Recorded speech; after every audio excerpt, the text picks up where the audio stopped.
Okay, I figured I would do a little video on this because I had such a hard time figuring out how to do this. I'm basically making a touch panel for my CNC mill using LinuxCNC, and while I did find a lot of information about how to use the Python virtual control panel, I think that's what it stands for, PYVCP, I couldn't find a good walkthrough or a step through on how to actually accomplish it. Everybody gave me bits and pieces, but not the whole story, so it was fairly complicated for me. And I do, well, some coding. I wouldn't say I'm an expert or anything on any of this. So undoubtedly people will have tons of comments that are will be correcting me, which would be fine with me. So let me start here. I should be recording. This is the touch panel that I have on my CNC. It's basically an iPad running a VNC server, a VNC viewer. The LinuxCNC machine is running the server for this, so I can use the iPad to, jog controls or whatever it is I need to do. You probably can't hear that, but if I touch these buttons, the appropriate axis actually moves. So let me see if I can walk through this a little bit. Hopefully I don't get too confused by my own words, because that's quite possible.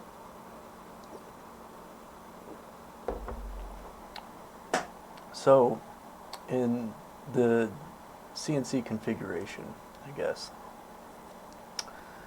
let me start there.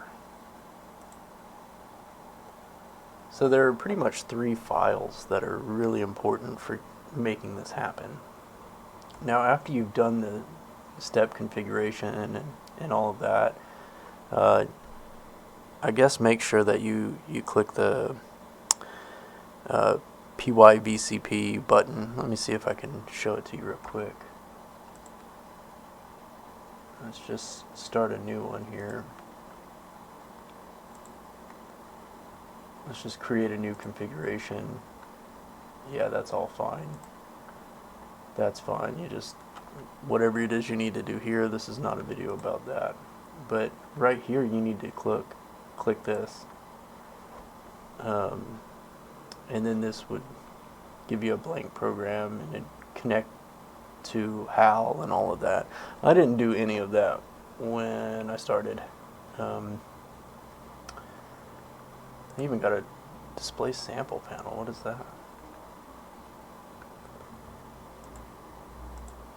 Doesn't seem to do anything. Okay, well, I didn't mess with that until after I'd done all of the setup. So it didn't really work for me.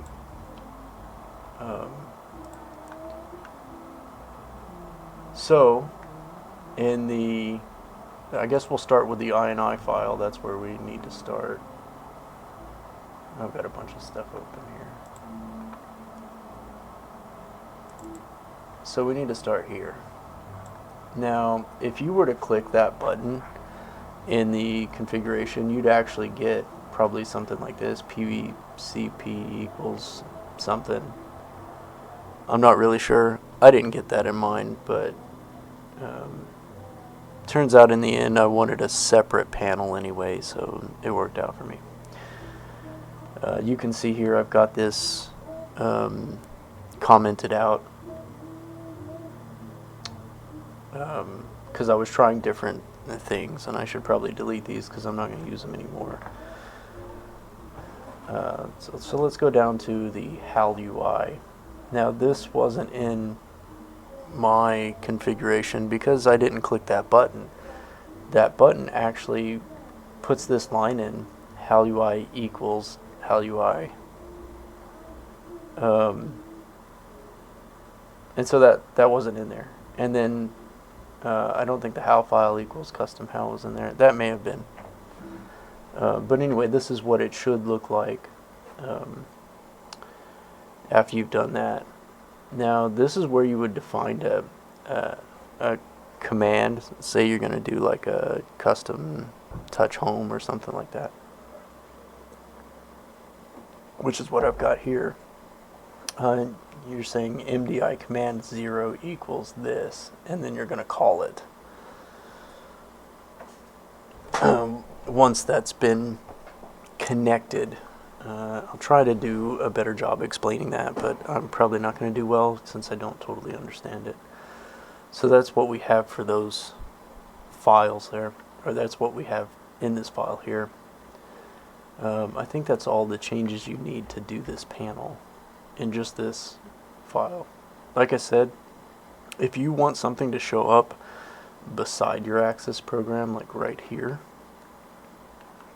you're actually going to want to comment this out, or you're going to want to have that in there. PYVCP equals the XML file that we're going to create. That XML file is something we're going to write, and it's going to contain basically the control panel. Yeah. So let's go to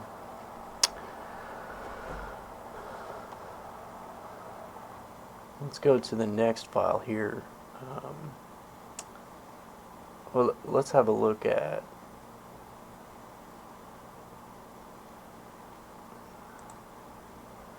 custom.hal. Let's look at this. This is the next file we'd want to inspect. So if I bring this up, I've got a couple of different things here. If you want the buttons like I do, and you follow this the same way that I did, you actually have to set a jog speed, because we're going to connect some buttons later on, so you need a jog speed to so that your buttons actually do something. That took me a while to figure out. I connected the buttons, got everything technically working, but then like my machine wouldn't move, and that's because the jog speed was at 0. But you know, there was no one to tell me that, or that I should include that. But I just kind of figured that out.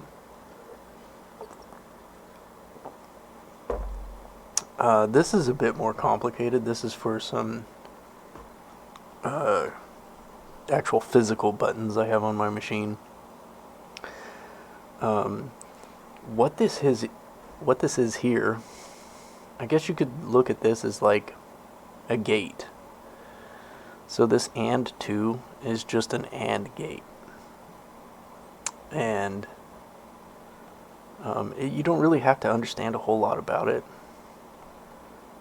If you want it to react immediately, I think you put it in the base thread. If you're okay with it waiting for commands or something, you should put it in the servo thread. Again, I don't understand that at all. So this net command here, it actually links things together. So I'll try to explain this as best as I can. Program pause is something that I want to show up. So this doesn't really matter what you put here. You just have to remember it. Hal UI mode auto, that's an actual Hal UI command, or I guess state in this instance.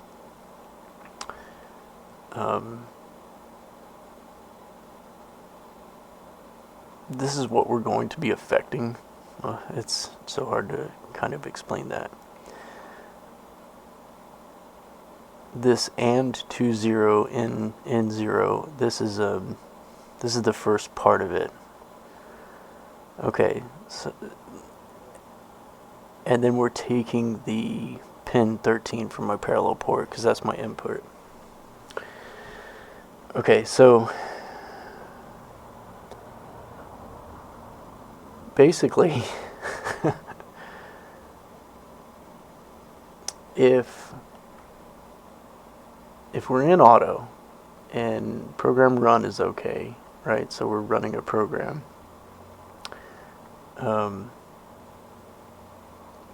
We're gonna pause it using a button that I have. Forgive me for not doing very well at this.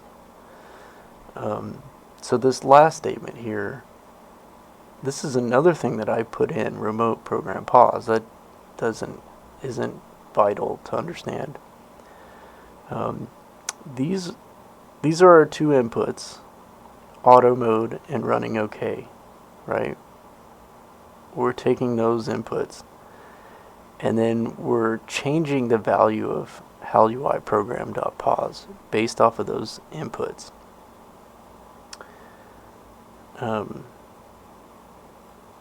And so when this goes from true to false, my 13 input, when it goes to true to false, it basically means that this isn't good anymore. Like, it's one side of the AND gate is not completed.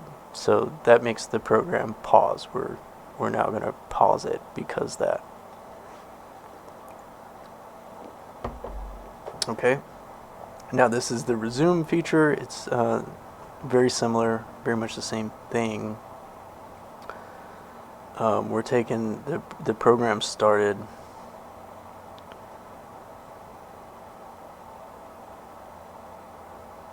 The program's not started. And the program's paused. And then we're going to output to the same program pause. Program resume, we're going to output to that. No, that's not very well explained. But I haven't found very good explanations of it either, so just kind of take what I say with a grain of salt. I don't completely understand what I'm doing here either. Hopefully I can still help you out a little bit.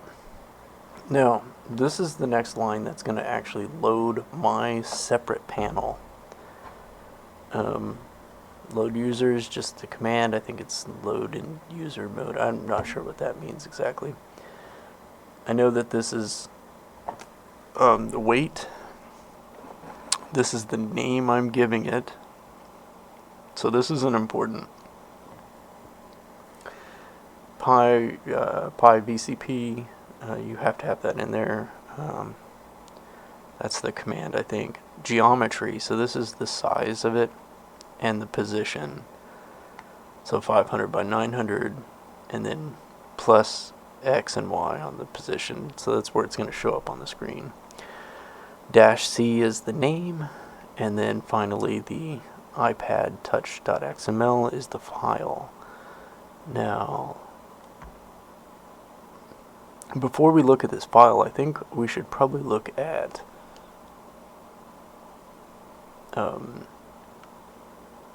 the post GUI HAL file here. So this is where we're actually going to be doing some connections. Actually, maybe we should look at iPad TouchML first. XML file, standard heading there, PYVCP. This is where everything inside here is going to execute as a Python.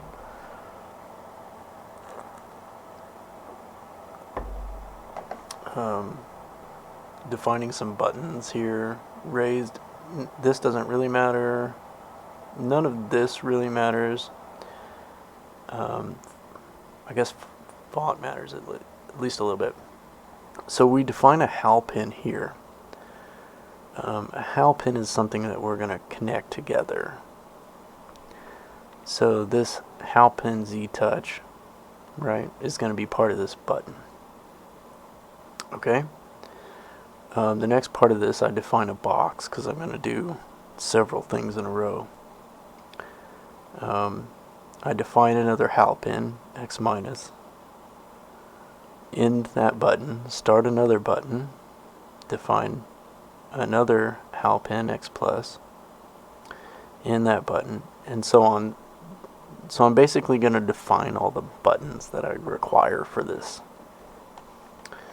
Z up and Z down, and Y minus and Y plus. And then you just end it, you know, standard stuff here. So that's it for that. So then we want to go to the post GUI Hal file. This is what gets loaded last. So set spindle at speed equals true. We're going to set that because I don't have a value indicating that my spindle's on. I just basically want it to always be on.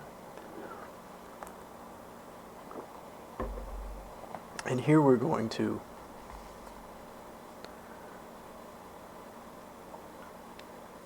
basically take those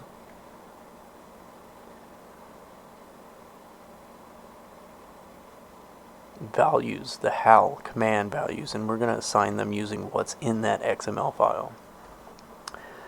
Now, an important thing here is, again, if you did not do what I did and you click the button that said include and all that, and you had this in here, PYVCP equals something, right? I'm not sure what shows up there, but if you had that in there, what you would need to have here is actually PYVCP.zTouch, okay? Because that's actually taking what's in the XML file that Axis understands, or that Axis knows about, and then it's part of the PYVCP panel, so you need to have that in here as PYVCP. Now, I didn't understand that at all when I started, because I spent a long time thinking I needed to have that in there, right? PYVCP.zTouch or X minus, and that you don't have to have that in there if you're not loading inside of that main INI file. If you're loading in the custom.hal file, then you can use, you know, whatever the name is that you defined in the custom.hal. So this right here, you would use that for all of these. So you could ignore this one. That's for my zTouch, and that could be a totally different thing. Maybe I'll go over that eventually. Net jogx left Hal UI. This doesn't matter again.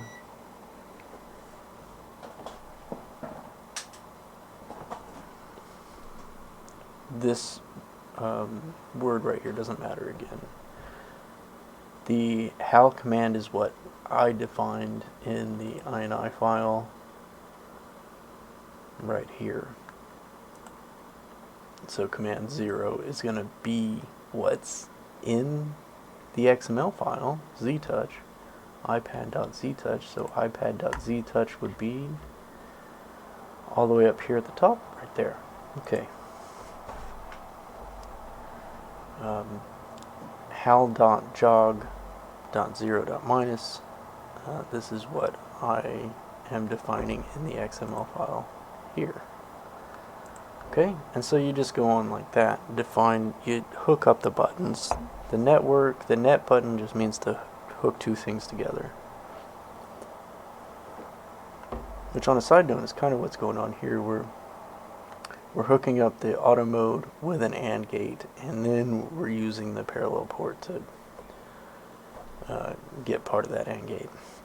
Anyway, that's a complicated mess, and I'm sure if you can figure this out, you can figure that out. So yeah, that's basically everything for that. Now another really cool thing I just might mention before I shut this off, I'm getting kind of long here, is if you want to know what these commands are and stuff, you actually open the program, right? And then open Axis, and then look at your pins. Like you got pins, this is the Hal UI pins, and I basically found these pins here, okay? And you can actually watch them. So let's look at Hal UI .jog .0 .minus. Let's watch it. So if I bring up that panel here, we should get, yeah, you can see that I'm activating it. And if you put all of them in there, let's see, plus, let's go to 2, plus and minus, and 3, plus. Okay, so now we should get all of these whenever I press these buttons. So X plus, that one turns on, Z plus, that turns on, Z minus. So yeah, we hooked all of those things up when we were doing all that configuration earlier. It is complicated. Hopefully this helps a little bit. It took me, I don't know, a day, probably a good 4 or 5 hours to just kind of work through all this. Again, there's just not a very good explanation of it. It's like, it's all spread around. Some people know things here and some people know things there, but I didn't find a YouTube video that just like showed me what to do. And this one probably won't help everybody either. This one's pretty specific because I have it, well, it's not specific, but it's different because I actually have this outside of it. If you were to click that thing in the original, in the beginning, like in the step configuration wizard, you know, this panel would have been right here, and it's easier or harder. I've had it both ways. But anyway, that's it for now. I can maybe show a video on how I did the TouchOff Z. That's just a little program that looks for basically a probe input and goes down and measures it. I got it from someone else, someone smarter than me, but I can go over that another time. Well, I hope this helped someone somewhere.